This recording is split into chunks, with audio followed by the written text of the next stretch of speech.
Hello everyone. Today we will discuss central problem of an economy.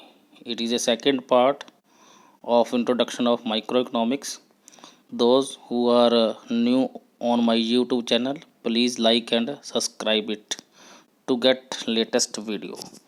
Let us start central problem. In previous chapter we already read about the central problem like economic problem. Economic problem is that problem which is related to square mean which have alternative use. On the basis of this topic, we are taking more information from central problem of an economy. There are three type of basic problems. First is allocation of resources. Allocation of resources are also further divided into three part: what to produce and how much to produce, how to produce, and for whom to produce. Then is fuller utilization of resources, and then growth of resources. Take explanation one by one. Start from the allocation of resources is first topic. What to produce and how much to produce. Every economy face the problem of scarce mean which have alternative use. So every economy cannot produce according to their desire. If one good is more produced, other is less. Like this, it is a problem related to choice which good should be produced or which not, because sources are limited. मैंने अभी explain किया कि कोई भी तरह की economy है, चाहे वो डेवलप्ड इकोनॉमी है, चाहे अंडर डेवलप्ड इकोनॉमी है, चाहे डेवलप इकोनॉमी है, सभी इकोनॉमी को लिमिटेड सोर्सेज का सामना करना पड़ता है. तो सबसे पहले उसके लिए एक ही समस्या आती है कि कौन कौन सी गुड्स को वो प्रोड्यूस करना चाहता है और कौन कौन सी को अवॉइड करना चाहता है. First task for an economy, which goods should be produce from among alternative. Alternative means ये कि इकोनॉमी के पास बहुत सारे अल्टरनेटिव हैं, जिन अल्टरनेटिव में से उसको सिलेक्ट करना है कि उन्हें कौन कौन सी गुड्स को प्रेफर करना है, कौन कौन सी गुड्स को मोर प्रेफर करना है, कौन सी गुड्स को कम प्रेफर करना है. तो उसके बाद से अल्टरनेटिव है like consumer goods. Consumer goods means necessary goods like bread, butter, ghee and eatable goods. Capital goods like machinery, investment, buildings, tools etcetera. War goods like pistols, gun and nuclear bombs, ये सारे क्या हैं, war goods. Peace goods means health facilities and education facilities, temples and pilgrim centres, ये क्या हैं, piece goods हैं. तो ये गवर्नमेंट के पास एक 4 ऑप्शंस हैं. When an economy decide which goods they want to produce, then second problem, how much produce consumer goods and how much to produce capital goods. इसका मतलब यह हुआ कि अगर पहली समस्या को किसी भी इकोनॉमी ने सॉल्व कर लिया है कि हमने कंज्यूमर गुड्स और कैपिटल गुड्स का प्रोड्यूस करना है, तो पहली what to produce problem solve. As well as second problem take place, how much produce consumer goods and how much to capital goods, because sources is scarce. If we produce more goods of consumer, less of capital goods. If we produce more capital goods, less of consumer goods. तो means पहले तो हमें ये choose करना है कि कौन कौन सी गुड्स का प्रोड्यूस करना है, फिर उसके बाद कितना हमने फर्स्ट गुड्स का प्रोड्यूस करना है, कितना हमने सेकंड का करना है. क्योंकि दोनों ही चीज़ें किससे फेस होंगी, स्क्वायर मीन से.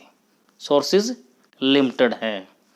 That is a what to produce and how much to produce. Second problem, how to produce.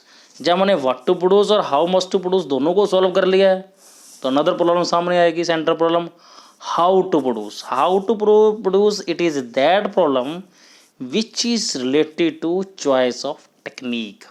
Means it is a problem related to choice of technique और एफिशिएंट यूज ऑफ रिसोर्सेज. क्योंकि resources भी क्या है, square है, और उसके alternative use भी है. तो एवरी इकोनॉमी के पास 2 क्या टेक्निक्स हैं.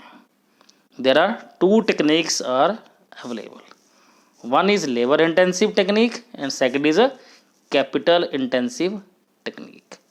One is labour intensive technique means in which labor is used more than capital. Means कहने का मतलब क्या है, अगर India is a country where population is higher तो लेबर ज़्यादा है लेकिन कैपिटल कम है, तो इंडिया को लेबर टेक्निक ज़्यादा यूज़ करनी चाहिए, कैपिटल का कम यूज़ करना चाहिए। तो labour technique means labour is used more than capital. Capital intensity means in which capital is used more than labour. Australia है, यूएसए है, यूके है, यहाँ पर सोर्सेज बहुत ज़्यादा हैं लेकिन पॉपुलेशन कम है, कैपिटल ज़्यादा है, तो वहाँ पर क्या मशीनों से ज़्यादा उत्पादन किया जाता है, लेबर से कम काम लिया जाता है। तो मीन्स वहाँ पर capital is used more than labour. अगर हम बात करते हैं दोनों की कौन सी बढ़िया है, लेबर इंटेंसिव भी बढ़िया है और कैपिटल इंटेंसिव भी बढ़िया है। जो देश जिस टेक्निक से अपनी कॉस्ट ऑफ प्रोडक्शन को कम कर लेगा वही टेक्निक बढ़िया है, चाहे वो लेबर इंटेंसिव टेक्निक है चाहे वो कैपिटल इंटेंसिव टेक्निक है। For hence both are good depend on economic system. जो इकोनॉमिक सिस्टम डिपेंड करता है कि किस टेक्निक को वो अच्छी तरह एफिशिएंटली यूज़ कर सकता है, तो टेक्निक क्या बढ़िया है। Third is for whom to produce. For whom to produce it is a problem related to distribution of income and output, कि कैसे जो आउटपुट है और इनकम है उसको डिस्ट्रीब्यूट किया जाए। इसको सॉल्व करने के लिए 2 एस्पेक्ट्स दिए गए हैं, personal distribution and functional distribution. Personal distribution means how production should be distribute among different individual और हाउस होल्ड। यानी कि पर्सनल डिस्ट्रीब्यूशन के अंदर इस समस्या का हल किया जाता है कि जो इनकम और आउटपुट है उसको किस तरीके से डिस्ट्रीब्यूट किया जाना चाहिए। It is also related to inequality of distribution of income and output. ये इनइक्वालिटी से डिपेंड, इनइक्वालिटी को भी कंसीडर करता है, किसी को ज़्यादा मिल रहा है किसी को कम मिल रहा है, ठीक है जी। एंड सेकंड क्या है, फंक्शनल डिस्ट्रीब्यूशन। फंक्शनल मेन जो इसका पार्ट है वो क्या है, फंक्शनल डिस्ट्रीब्यूशन है, क्योंकि remuneration we are using on the basis of reward. जो जितना काम करेगा उसको उतना ही ज़्यादा रेमुनेशन मिलेगा। तो रेमुनेशन कौन है, फैक्टर ऑफ प्रोडक्शन है। फैक्टर ऑफ प्रोडक्शन क्या है, ओनर ऑफ सोर्सेज है।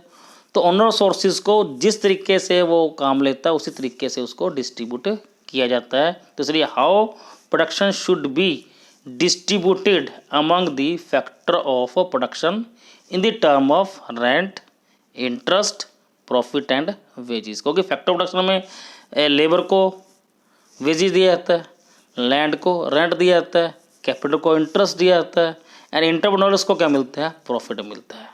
तो it is not related to inequality of income and output. यानी कि इस फंक्शनल डिस्ट्रीब्यूशन का इनइक्वालिटी से कोई संबंध नहीं है, किसी को ज़्यादा मिले कम मिले, इसने को रिवार्ड के बेसिस पर सोर्सेज को डिस्ट्रीब्यूट कर दिया गया। इसलिए for whom to produce is a problem related to distribution of income and output. हम इसी टॉपिक को हम एक दूसरे वे में भी कर सकते हैं, इट्स डिपेंड ऑन यू। आप इसको भी इस तरह से भी कर सकते हो। दूसरा तरीका इसका ये है कि किसके लिए उत्पादन किया जाए, कि मीन्स क्या है, रिच पर्सन के लिए किया जाए या पुअर पर्सन के लिए किया जाए। ये डिपेंड करता है देश का इकोनॉमिक सिस्टम कैसा है। अगर देश के अंदर मार्केट इकोनॉमी है, इसको मार्केट इकोनॉमी को ऑलरेडी हम पीछे डिस्कस कर सके हैं, तो मार्केट इकोनॉमी है तो प्राइवेट एंटरप्राइज स्ट्रॉन्ग है, तो प्राइवेट एंटरप्राइज उन्हीं के लिए उत्पादन करेंगे जिनके हाथ में परचेजिंग पावर है। और अगर वहाँ पर क्या सेंट्रल इकोनॉमी है, सोशलिज्म है, तो all the decision take by the government authority for the welfare of all person, चाहे वो रिच है चाहे वो पुअर है। और अगर मिक्स्ड इकोनॉमी है लाइक इंडिया, तो one hand private sector decision लेगा, अनदर हैंड क्या है, पब्लिक सेक्टर डिसीजन लेगा। प्राइवेट पर्सन प्राइवेट प्रॉपर्टी को और अपने प्रॉफिट को गेन करने के लिए प्रोडक्शन करेगा, तो वो रिच सेक्शन के लिए प्रोडक्शन करेगा। और गवर्नमेंट है उसको सभी लोगों को फैसिलिटीज़ देनी है, पुअर सेक्शन के इकोनॉमिक और वेलफेयर को स्ट्रॉन्ग करना है, तो वो उनको स्ट्रॉन्ग करने के लिए डिसीजन लेता है ताकि वो इन गुड से अवे ना हो जाए। तो इसलिए डिपेंड ऑन यू, आप इस तरीके से भी कर सकते हो, आप इस तरीके से कर सकते हो। Thanks. If you have any problem you can discuss directly to me. Thank you.